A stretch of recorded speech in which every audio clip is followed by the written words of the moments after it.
अब होती है अल्टीमेट क्रिएशन स्टोरी जावा की। देखो, जावा के 5 एवेंजर्स थे। पांचों का नाम क्या था? James Gosling, Patrick Naughton, Chris Warth, Mike Sheridan sorry, and Ed Frank.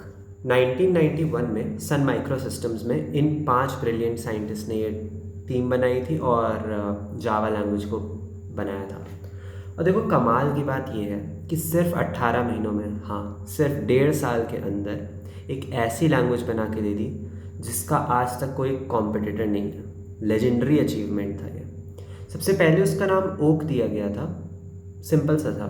फिर 1995 में इसका नाम जावा कर दिया गया और फिर बाकी हिस्ट्री है। देखो, कुछ हीरोज़ इसमें थे एवेंजर्स के जिनका नाम जनरली मेंशन नहीं किया जाता है, बट उन्होंने बहुत मेहनत करी थी। लाइक 1995 में फ्रैंक येलन और टिम लिंडहोम ने दिन रात लगा दिए थे एक फर्स्ट प्रोटोटाइप जावा का तैयार करने में। अब प्लॉट ट्विस्ट ये है, सबको लगता है कि इंटरनेट की वजह से जावा बना। गलत। इंटरनेट बस एक बाय प्रोडक्ट था। जावा का असली मिशन कुछ और था। जावा का असली मिशन था platform independent revolution. Platform independent revolution क्या इशू हो सकता है? ये सिर्फ Windows versus Mac versus Linux की बात नहीं है। जावा को चाहिए थी हर चीज़ में प्रोग्रामिंग हम लोग डाल पाए। Embedded systems, for example your remote control systems, remote control से लेके फ्लाइट तक, एरोप्लेन तक, हर चीज़ में जावा प्रोग्रामिंग करी जा सकती है, जो कि एम्बेडेड सिस्टम्स कहते हैं हम लोग। हर जगह वहाँ पे हम लोग जावा का यूज़ कर सकते हैं क्योंकि वो प्लेटफॉर्म इंडिपेंडेंट है। तो फर्स्ट मिशन जावा का था एक प्लेटफॉर्म इंडिपेंडेंट लैंग्वेज बनाना, जो कि ना केवल अपने सिस्टम्स पे, अपने पीसीज पे, बल्कि हर एक एम्बेडेड सिस्टम में चल पाए। C++ की लिमिटेशन, C++ भी ये काम कर सकती है बट उसके लिए CPU को एडजस्ट करना पड़ेगा, जो कि बहुत एक्सपेंसिव होगा, और सारी कॉन्फ़िगरेशंस CPU को करनी पड़ेगी, कंपाइलर को एडजस्ट करना पड़ेगा, जो कि एक्सपेंसिव और टाइम कंज्यूमिंग प्रोसेस हो जाएगा, कॉम्प्लेक्स हो जाएगा। जावा को समझ आ गया था कि ये एक इशू है जिसे हमें ठीक करना है अपने एक लैंग्वेज बना के, और उन्होंने यही प्लेटफॉर्म इंडिपेंडेंस को रियल मोटिव बना के जावा लैंग्वेज बनाई थी।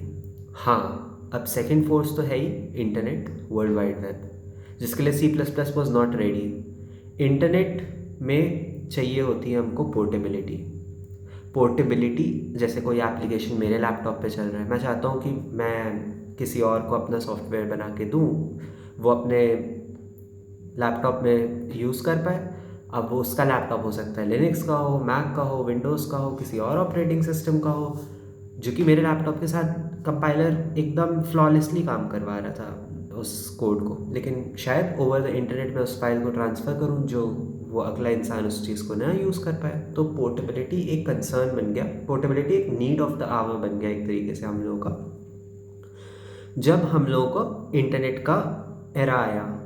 और इसमें जावा ने देख लिया कि अब हमको पोर्टेबल लैंग्वेज बनानी है।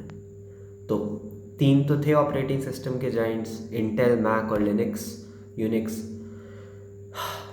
सबको यूनिवर्सल कंपैटिबिलिटी की डिमांड थी। सबको चाहिए था कि हमारे सिस्टम में भी चल जाए, हमारे सिस्टम में भी चल जाए, हमारे सिस्टम में भी चल जाए। अब जावा का विजन एक्सपैंड होता है।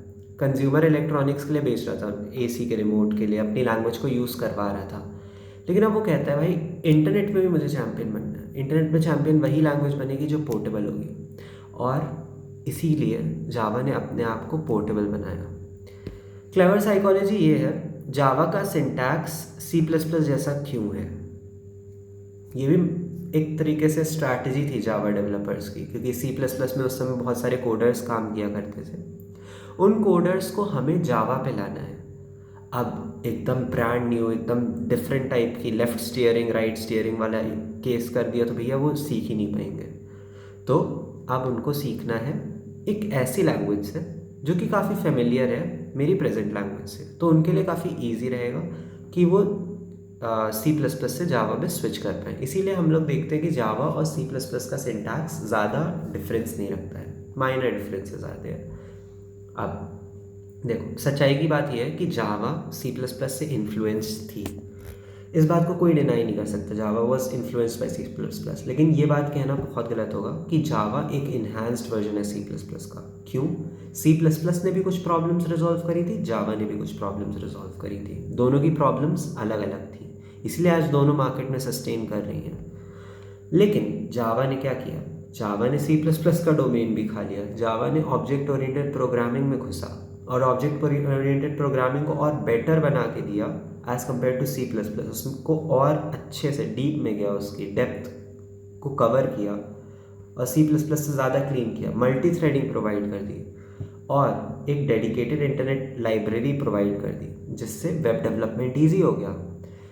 तो अल्टीमेट एनालॉजी ये है कि what C language is to system programming, that revolutionary force is Java with internet programming।